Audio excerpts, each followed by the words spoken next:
This is the family embarrassment we all have to deal with.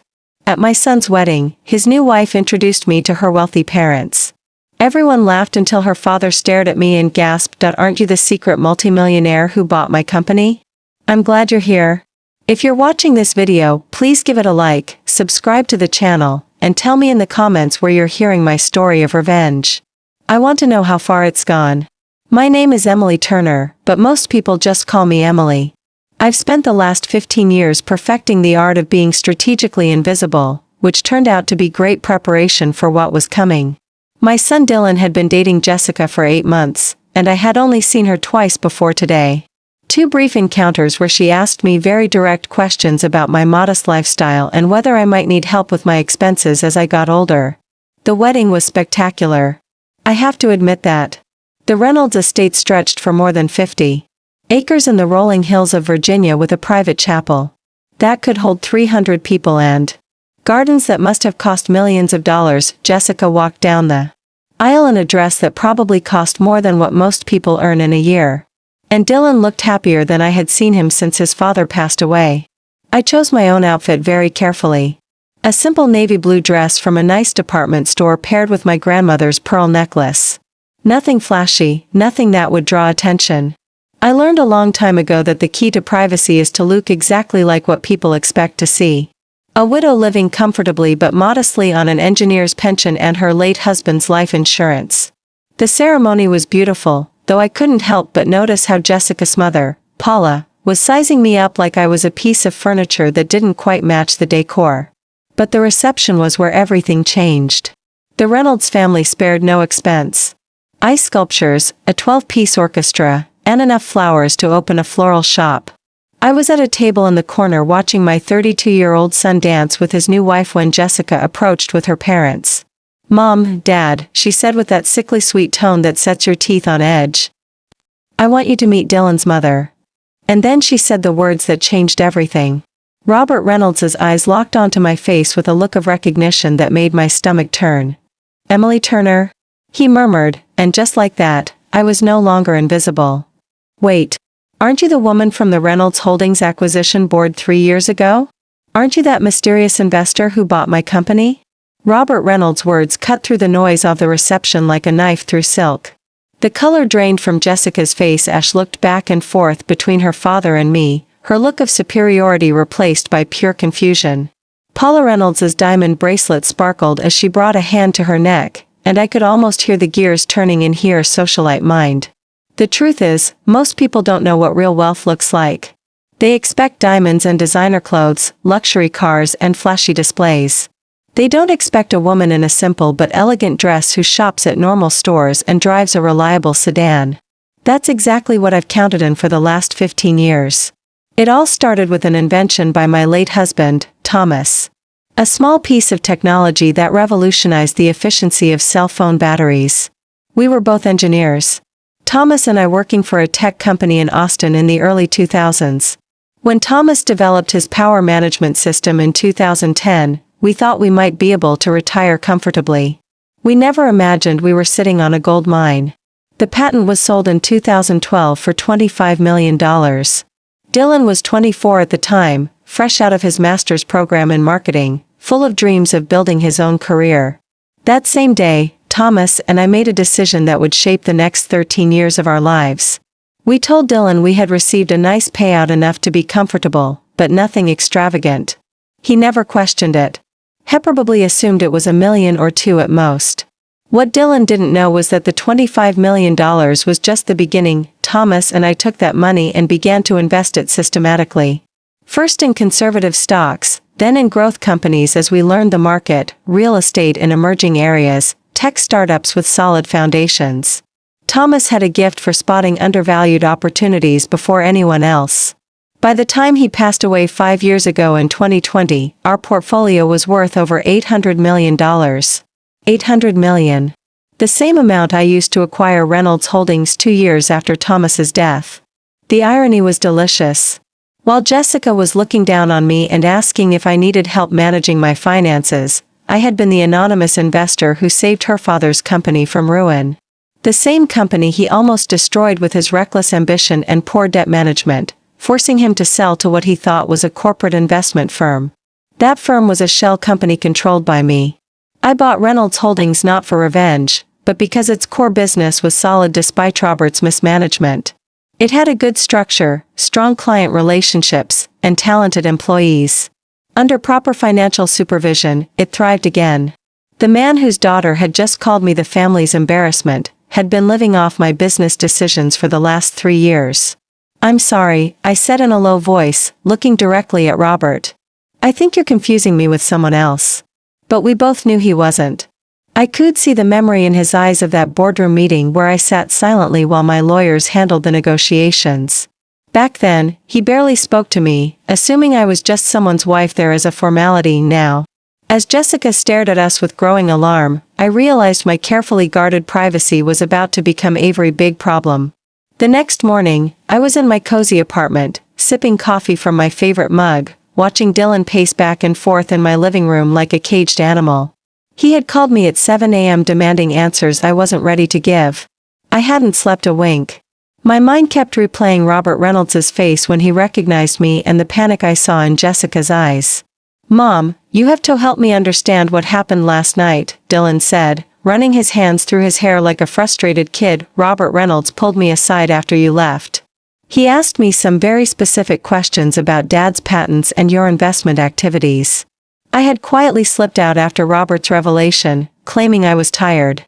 The truth was, I needed time to think.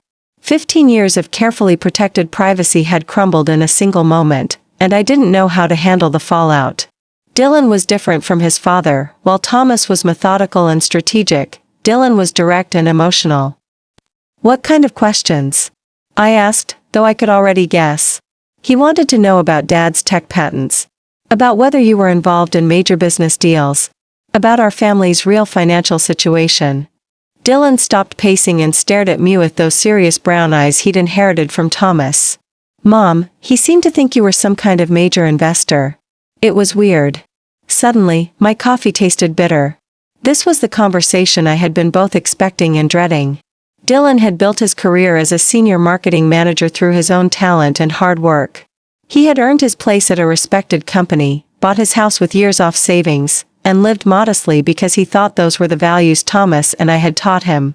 How could I explain that while he worked 60-hour weeks for a raise, I could have bought his entire company without even noticing it in my budget?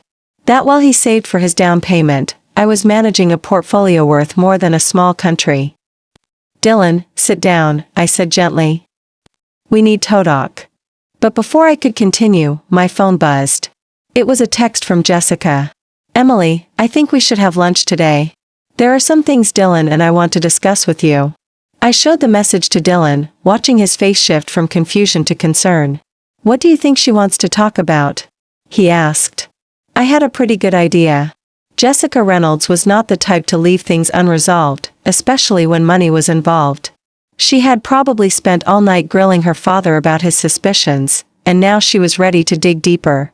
The question was, how much had Robert really figured out from that one brief meeting 3 years ago? "I think," I said cautiously, "that your wife is a lot smarter than we've given her credit for." Just then, Dylan's phone rang. Jessica's name flashed on the screen. He answered, and I could hear her voice bright and artificially cheerful. "Dylan, honey, I was hoping we could all have lunch today. There are some family matters I'd love to discuss with your mom now that we're officially family." When he hung up, Dylan looked at me with the same expression he used to Javi as a teenager when he suspected I knew more than I was letting on. "Mom, is there something you need to tell me about our family's finances?" Outside my window, I watched the familiar rhythm of people heading to work. People with normal worries about meetings and deadlines. I envied that simplicity. "Everything," I finally said, "I need to tell you everything." Jessica had arrived at the restaurant 45 minutes early. She was already seated at a corner table when Dylan and I walked in. She had picked the most expensive place in the city, I noted, and had chosen a table with the best view. Her blonde hair was perfect, and she wore a designer suit I'd recently seen in a magazine. "Emily, Dylan, thank you so much for coming," she said, standing to hug us. Her smile was radiant, but I caught the calculating look in her green eyes as she scanned my simple black dress and understated jewelry. I ordered a bought leaf nice wine to celebrate us being a family. It was a Bordeaux that cost nearly $1,000. Clearly, Jessica was setting the tone. "That's lovely, dear," I said as I sat down. "Though perhaps a bit much for a casual family lunch, don't you think?" "Oh, I don't think there's anything casual about our family anymore," she replied, her smile never faltering. "Last night, I had a long chat with Daddy about his business experiences. He told me some fascinating stories about corporate acquisitions and anonymous investors."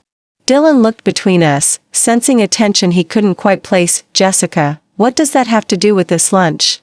She ignored him completely, her focus entirely on me. "You know, Emily, I studied business at Wharton. I love everything about corporate finance, especially complex investment structures and shell companies. Dad mentioned that when they bought Reynolds Holdings, the buyer acted with surprising discretion. That I took a sip of wine and waited. I wanted her to make the first move. The funny thing about discreet investors," she continued, "is that they usually have very good reasons for their privacy. Generally, it's related to large fortunes they prefer to keep out of the public eye." "That sounds reasonable," I responded calmly. Jessica leaned forward slightly, adopting the tone of someone about to share a juicy piece of gossip. "Dad said the woman at the acquisition meeting was quiet, elegant, and seemed to leave everything to her lawyers. But he felt she had the presence of someone used to making important decisions." Dylan was now staring at me as if things were starting to click into place. "Mom," before I could say anything, Jessica took out her phone and showed us a photo. It was a news article from 3 years ago about the purchase of Reynolds Holdings with a small picture from the signing. There, half hidden between lawyers and executives, was a woman in a navy blue dress, her face barely visible. "The image quality isn't the best," Jessica commented casually. "But the woman's posture, her height, even the way she's holding her purse. It's incredibly similar to you, Emily." The silence stretched on as Dylan studied the photo, a spark of recognition dawning in his expression. I had admired Jessica's homework, but at the same time, I felt the walls of privacy I had so carefully built begin to crumble. "What a curious coincidence," I finally said. "Right." Jessica's smile now had a sharp edge to it. "Of course, coincidences happen all the time, like my family's financial problems starting just when someone paid nearly $700 million for my dad's company. Or like that mysterious investor completely disappearing after the acquisition, almost as if she preferred to stay anonymous." Dylan put his wine glass down with a trembling hand. "Mom, tell me you're not who she thinks you are." I looked at my son, the young man I had raised to value honesty and integrity above all else, and I knew that 15 years of well-intentioned lies were finally catching up to me.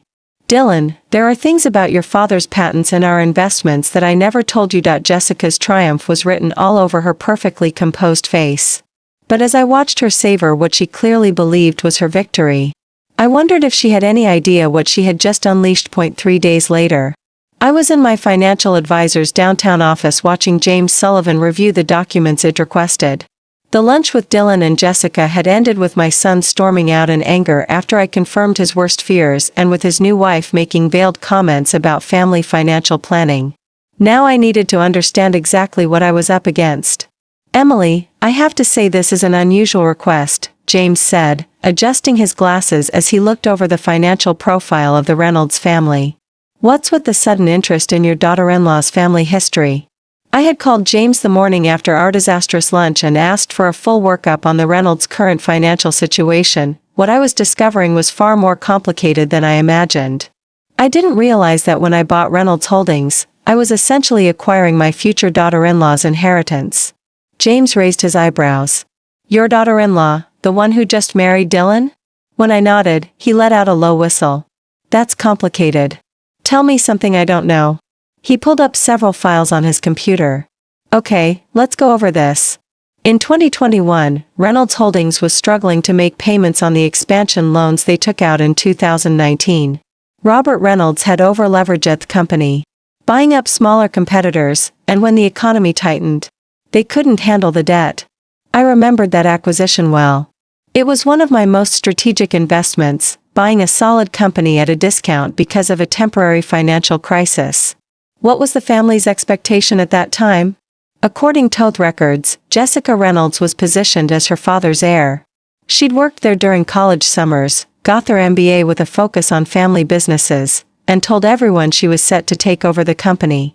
It was all starting to fit together in a very uncomfortable way. So when I acquired the company and brought in professional management, I basically eliminated her career path. More than that, you eliminated what she considered her birthright. James opened another document. This is where it gets interesting. I've been tracking some discreet inquiries into your investment activities. Someone has been asking questions about shell companies' acquisition structures and anonymous investors. A knot formed in my stomach. What kind of questions? Professional level questions. The kind of research that suggests someone with business training and legal connections is involved. He turned his monitor toward me. Emily, I think your daughter-in-law hired a private investigator. The implications hit me immediately. 15 years of careful legal structures and deliberate privacy could be unraveled if someone was motivated enough. How vulnerable are we? That depends on how deep they want to dig. Your privacy structures are solid, but they're not impenetrable. A determined investigation with legal backing could eventually trace the ownership back to you. I thought about Jessica's attitude at lunch, how she presented her findings like a chess player, revealing her checkmate. What would you recommend? Honestly, get ahead of it. If she's building some kind of financial claim or trying to appeal to a sense of family obligation, you need to control the narrative before she exposes you. James leaned back in his chair, thoughtful. But Emily, there's something else. If this goes public, it won't just affect you. Dylan's career could be compromised if it looks like his success was tied to a family fortune he didn't even know about. I hadn't considered that. Dylan's reputation was built on his own hard work. If people knew his mother was a secret tycoon, they would question every promotion he ever got. It was a painful irony. I had hidden my fortune to protect him. And now that very secret could destroy everything he had worked for. There's one more thing, James continued, pulling up a final document. The Reynolds family's current financial situation is more fragile than it looks. They've been maintaining their lifestyle with loans. Probably waiting for Robert to find another business opportunity or for Jessica to marry someone rich. And now she thinks she has. Exactly. But Emily, if she's planning to ask for financial support or get involved in your investments, you need to be prepared. This is about to become more than just a family disagreement. When I left James's office, I realized I was facing the same choice Thomas and I had made 15 years ago. Only now the stakes were much higher. This time I wasn't just protecting my son's independence. I was fighting to keep everything I had built from being turned against my own family. That night I did something I hadn't done in months. I opened a bottle of fine wine that Thomas and I had been saving. I poured myself a generous glass and spread 15 years of financial records across my dining room table. If Jessica wanted to play investigator, she was about to find out she had picked the wrong person. The numbers told a story of patience and strategy. Thomas and I hadn't just gotten lucky. We were methodical. We researched every investment, diversified carefully, and reinvested our profits. Those initial $25 million grew to $50 million by 2015. Then to $200 million by 2018. By the time Thomas died, our net worth was over $700 million, and I had continued to grow it. More importantly, I had been quietly building something bigger than just wealth. I had significant shares in a dozen different companies, held licensing agreements on 17 different technologies, and had invested in everything from renewable energy to biotech. I wasn't just a woman with money. I was deeply involved in the world of innovation in a way that even James didn't fully understand. My phone buzzed with a message from Dylan. Mom, Jessica, and I want to come over tomorrow night. She has some ideas about how our family should handle this new information. I almost laughed. Jessica had ideas. I could already imagine what they were, something involving trusts and family board meetings with a more collaborative approach to my money. What she didn't understand was that I'd been managing expectations and protecting my interests for longer than she'd been alive. I obtained the legal documents James had given me on the Reynolds finances. Their situation was even worse than I thought. Their family estate was mortgaged to 80% of its value. Their investment accounts had been drained to maintain their lifestyle, and they had significant debts, all backed by Robert's belief that he would eventually cash in on his business contacts. Robert thought he had retired comfortably with the money from his company's sale. But the reality was more complicated. Much of his income came from consulting fees and board positions that I myself had arranged through the new management of Reynolds Holdings. His standard of living depended on me. But that was just the surface. I opened my laptop and started digging into Jessica's recent activities. If she had hired a private investigator, there had to be a trail. What I found was both fascinating and disturbing. Jessica had indeed hired a firm specializing in tracking corporate assets. She had also contacted a lawyer who specialized in family estate disputes. And most revealingly, she had opened several new lines of credit in the last month, probably to finance her investigation with the hope of a substantial return. She hadn't just married my son for love. She had married him as an investment strategy. The wine was making me philosophical, or maybe just honest with myself for the first time in years. I had spent 15 years being the discreet widow, letting people think I was living a modest life while silently building something massive. But Jessica's little performance at the wedding had changed everything. I was tired of being underestimated. More than tired, I was done allowing it. Tomorrow, when Dylan brought his wife over to talk about her ideas for our family's financial future, I was going to give them a lesson on who exactly they had decided to investigate. Because Emily Turner, the cautious investor, was about to become Emily Turner, the strategic opponent. And I'd been winning games for 15 years that other people didn't even know they were playing. Dylan and Jessica arrived at my apartment the next night with the air of diplomats approaching a delicate negotiation. I had prepared for them with a simple cheese and fruit platter and a moderately priced bottle of wine. Nothing that would give away my true resources. "Mom, thanks for sitting down with us." Dylan began, his tone cautious. "I know the last few days have been complicated." Jessica was dressed in a sharp business suit. Her Wharton training was evident in both the folder she carried and the way she settled into my armchair. "Emily, I want to start by saying that everything we discuss tonight is for the family. We're all on the same side here." I almost laughed. "Of course, dear. What did you want to talk about?" She opened her folder, revealing several neatly prepared documents. "Well, I've been thinking about our conversation at lunch, and I think we may have gotten off on the wrong foot. I'd like to propose a more collaborative approach to our family's financial planning." "Collaborative? How?" "Jessica has some ideas about how we could structure things to benefit everyone," Dylan added, clearly uncomfortable. "The thing is, Emily," Jessica continued, "family wealth works best when it's managed strategically across generations. Dylan and I were talking about creating a structure that protects your privacy, but also allows for more transparency in your planning." There it was. I took a sip of wine and waited. We were thinking of establishing a family foundation, something that would allow us to make charitable donations, gain tax advantages, and coordinate our investments. She pulled out what looked like a preliminary legal draft. "I've already had some initial talks with a lawyer specializing in family wealth management." The nerve was shocking. She finds out I have money and immediately starts planning how to access it, complete with legal consultations and formal proposals. It sounds quite thorough. The foundation would be led by a board of family trustees. She continued, warming up. "You, me, Dylan, and any children we might have. It would give us all a voice in major financial decisions." Dylan looked at the documents, completely overwhelmed. "Jessica, maybe we should slow down." "Actually, Dylan, I think your wife has put a lot of thought into this," I said calmly. "Tell me, Jessica, what did you have in mind for the initial funding of this foundation?" Her eyes lit up. "Well, I thought we could start with something substantial enough to make a real impact. Maybe around $50 million to establish credibility in the philanthropic community.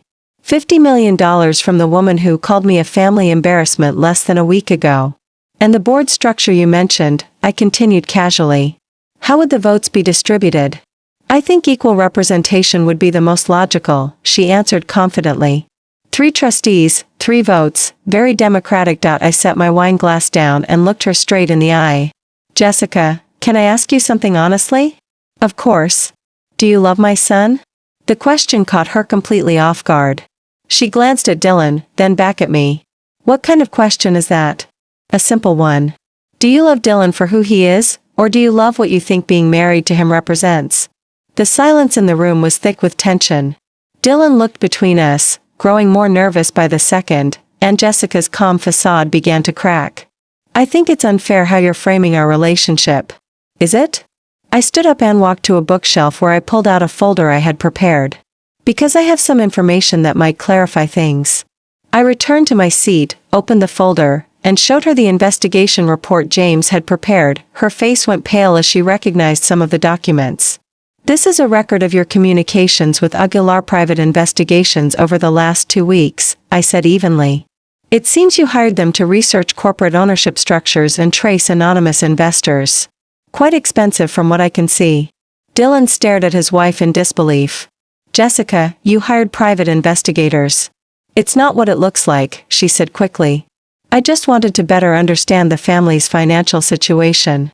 You were building a case. I corrected her. These documents show you also consulted with Vance Peters and Associates, a law firm that specializes in family estate disputes and trust litigation. I pulled out another paper. This is interesting. You opened 3 new lines of credit in the last month, borrowing against a supposed future improvement in your family financial status. That's a pretty bold assumption, Jessica was unraveling. Her carefully constructed composure was gone. Emily, you have to understand. I was just trying to protect our family's interests. Whose interests exactly? I asked. Because according to this financial analysis, James prepared, your family's situation is far more fragile than you've let on. I placed several more documents on the coffee table. Your parents' estate is mortgaged for nearly 80% of its value. Their investment accounts have been drained to maintain their lifestyle ever since your father lost Reynolds Holdings.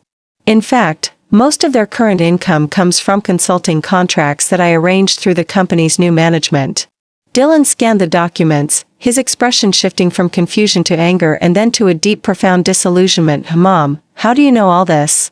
Because Dylan, when someone starts investigating me, I investigate them back.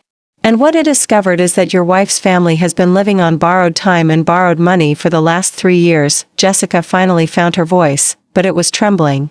That doesn't change the fact that we're a family now. We should be working together, not against each other. You're absolutely right, I said, standing and walking to the window. We should be working together. I turned to face them both. The question is, what kind of work did you have in mind? Because here's what I think happened. You found out I have money and you immediately started planning how to access it. Not how to contribute, not how to help manage it, but how to structure it so you would have control over it. That's not fair, Jessica protested. Isn't it? I pulled one last document from my folder. This is a recording of a phone call you had with your college roommate 3 weeks before you met Dylan. In it, you specifically mentioned that you're tired of dating men who can't offer you financial security and that you're looking for someone from a stable family with good long-term prospects. The silence that followed was absolute. Dylan was looking at his wife as if he was seeing her for the first time, and Jessica looked like she was calculating how fast she could run. Dylan, I said gently, I think you should ask yourself if the woman you married is really who you thought she was. But even as I said it, I knew this was only the beginning. Jessica Reynolds was not the type to give up easily, and I had just shown her exactly how much was at stake. So what happens now? Dylan asked in a low voice. I looked at my son, the man I raised to value honesty and hard work, and I made a decision that would change all of our lives. Now, I said, we find out what everyone is really made of. The next 2 weeks passed in a tense silence. Dylan temporarily moved back into his own apartment, telling me he needed time to process everything. Jessica had stormed out of my apartment that night, but not before making it clear she considered our conversation a declaration of war. And she proved to be far more dangerous than I had imagined. The first sign of trouble came when James Sullivan called me on a Friday morning. His voice was tense. Emily, we have a problem. Someone has been making inquiries with the SEC about your investment structures. Professional inquiries suggesting they're building a case for some kind of regulatory violation. My stomach dropped. What kind of violations? Failure to properly declare beneficial ownership in publicly traded companies. Possible use of insider information. Questions about whether your shell companies properly reported their activities. He paused. Emily, this isn't just curiosity anymore. Someone is trying to build a legal case against you. I knew exactly who that someone was. How serious is this? It depends on what they find. Your structures are legal, but complex financial schemes can look suspicious to regulators. If they file a formal complaint, you could be facing months, even years of investigations, even if you're eventually cleared. The implications were overwhelming. Not just the legal costs, but the media exposure would destroy the privacy I had maintained for 15 years. What do you recommend? Frankly, shut this down before it gets worse. Whatever family conflict is driving this needs to be resolved quickly because regulatory scrutiny has a way of expanding. I hung up the phone, my mind racing. Jessica had escalated from private investigation to all-out legal war, hoping to force me into a settlement. It was a smart if morally bankrupt strategy. My phone rang. It was Dylan. Mom, Wayne to talk. Something happened. He arrived an hour later looking gaunt and older than his 32 years. Jessica filed for legal separation. He said it bluntly. Her lawyer says she's concerned about potential financial liabilities from undisclosed family assets. I almost admired her thoroughness by filing for separation. She was legally protecting herself while setting the stage for a divorce negotiation. I'm sorry, Dylan. Are you really? He looked at me with eyes that held more pain than anger. Because it feels like you orchestrated this, like you wanted me marriage to fall apart just to prove a point about her intentions.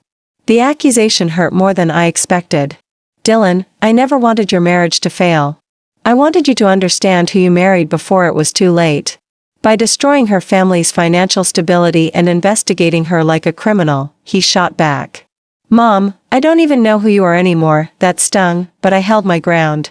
I'm the same person who taught you to value honesty and integrity. The same one who wanted you to succeed on your own merits, not because of family money. And look how that turned out, he said bitterly. My wife is leaving me. Her family's finances are in ruins, and my mother is some kind of business tycoon who's been lying to me for 15 years. I wanted to comfort him like when he was a little boy, but the distance between us felt miles wide. Dylan, there's something else you need to know. Jessica has filed complaints with federal authorities about my investment activities. She's trying to force me into a public legal battle. He stared at me. What does that mean? It means this isn't over. It's just beginning. And I need you to decide if you're going to stand with me or if you're going to let her destroy everything I've built to protect our family. The silence stretched between us. Finally, Dylan looked at me with what seemed like the beginning of understanding. What do you want me to do? The meeting took place in James Sullivan's boardroom the following Monday.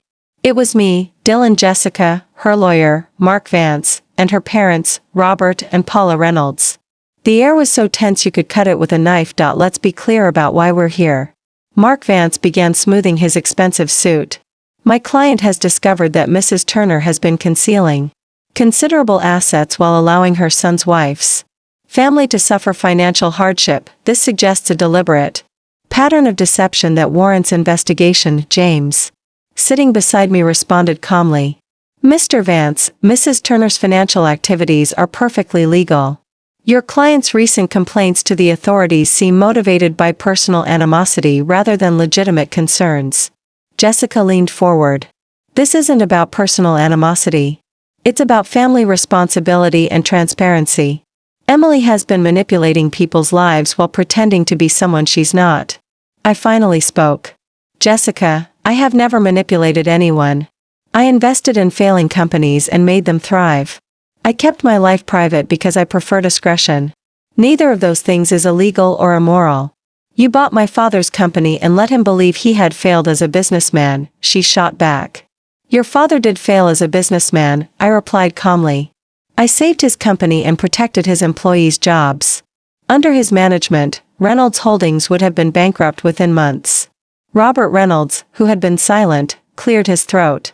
Mrs. Turner, I appreciate what you did for the company. But you can't deny that you were strategic in hiding your involvement in our family's affairs. Strategic, yes. Deceptive, no. You never asked about my investments, and I was under no obligation to volunteer the information. Mark Vance pulled out a thick folder. Mrs. Turner, we have evidence that you used your financial position to manipulate several situations involving my client's family. The consulting fee payments to Mr. Reynolds, the timing of certain business decisions. Even the investigation into my client's personal affairs. Evidence of what exactly? James asked. Of a pattern of control and manipulation designed to maintain power over this family's financial future. I looked at people in the room, people who thought they understood the game they were playing. Mr. Vance, let me be very clear. I do not control your client's family. I do not owe them money. I do not owe them explanations. And I certainly do not owe them access to my assets. But you do owe your son honesty, Jessica interrupted, and basic respect to your daughter-in-law. Respect? A cold calm settled over me. You introduced me as a family embarrassment at your wedding. You hired investigators to dig into my private life. You filed regulatory complaints to force me into a financial settlement. And now you want to lecture me on respect. The silence that followed was deafening. Dylan, who had been quiet the whole time, finally spoke. What do you want, Jessica? What will it take to end this? She exchanged a look with her lawyer, then looked directly at me. I want a formal family financial agreement, something that establishes clear expectations and responsibilities for all parties. What kind of responsibilities? James asked. Mark Vance produced another document. We propose a family trust structure with shared governance.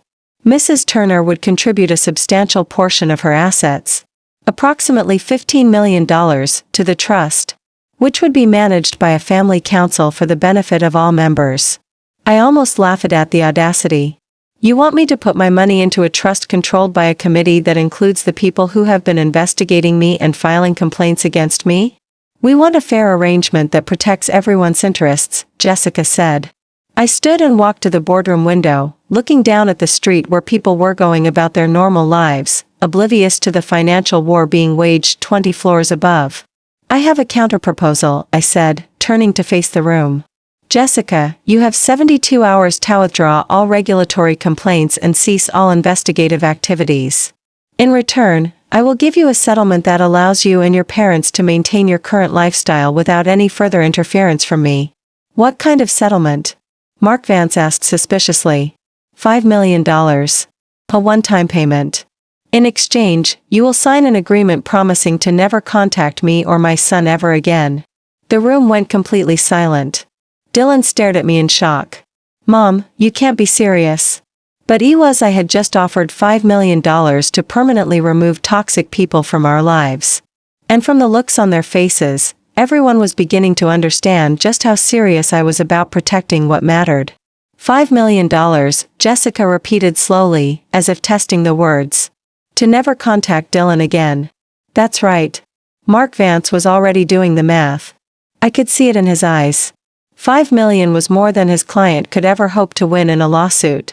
And it came without the risk of years of litigation. Mrs. Turner, that's a generous offer. But it seems designed to break up a marriage rather than solve a family conflict. Mr. Vance, that marriage was already broken. I'm just offering to pay for a clean break instead of a messy one. Dylan shot to his feet. Mom, stop both of you, just stop. He looked around the room with an expression of pure disgust. This is insane. We're sitting here negotiating the price of my marriage like it's a business deal. And isn't that exactly what it's been? I asked softly. He turned to Jessica, his voice full of a pain that broke my heart. Jessica, I need you to answer something honestly. Did you marry me because you loved me or because you thought I came from a family with money? The silence stretched for almost a full minute. Dylan, that's not a fair question, she finally said. It's the only question that matters. I watched my son's face as he waited for an answer that never came. In that silence, 15 years of careful choices, financial privacy, and silent protection all crystallized into one single moment of clarity, $5 million. I repeated, looking directly at Jessica. In addition, I will arrange for your parents to keep their house and for your father to keep his consulting position at Reynolds Holdings. You sign the papers and walk away from my family. And if I refuse, I smiled. And for the first time since this all began, it was a genuine smile. Then you get nothing, your parents lose the house, your father loses his income. And you will spend the next several years tied up in lawsuits that will cost you far more than you could ever hope to win. Mark Vance was whispering urgently in Jessica's ear, not out explaining the absurdity of refusing. $5 million cash in hand versus years of expensive litigation with an uncertain outcome. I need time to think about it, Jessica said. You have until noon tomorrow. After that, the offer expires and you will face the full consequences of the complaints you filed. When the meeting ended, Dylan stayed behind. Mom, did you really just buy my freedom from my wife? No, sweetheart. I just gave you the information you needed to make your own decision. He was quiet for a long time, and if she takes the money, then you'll know exactly who she was, and you can move on with your life. And if she doesn't, you'll still know who she was, and I will make sure she regrets ever trying to manipulate our family. Dylan looked at me with something that looked like a mixture of awe and fear. When did you become so ruthless? I took his question seriously. I think I always was, Dylan. I just never had a reason to show it. At 11:47 the next morning, Mark Vance called James Sullivan to accept the deal. By 5 p.m., the papers were signed and the money was transferred. Jessica took the $5 million and vanished from our lives as if she had never existed. Dylan filed for divorce the following week, citing irreconcilable differences. 6 months later, he called me on a Sunday afternoon. Mom, I met someone. Her name is Sarah. She's a teacher and she has no idea you're rich. How do you know? Because when I told her my mom lived in a nice apartment and drove a reliable car, she said it sounded like a woman who had her priorities straight. I smiled, feeling something in my chest finally unwind after all these years. She sounds perfect. When do I get to meet her? Next Sunday. But Mom, when we have dinner, can you just be the woman who taught me to work hard and treat people right? Can you leave the powerful businesswoman at home? I laughed, realizing that after 15 years of hiding who I was, I finally understood the difference between being invisible and being private. Of course, sweetheart, but if it turns out she's investigating our finances, the deal's off. Deal? He said, and I could hear his smile through the phone.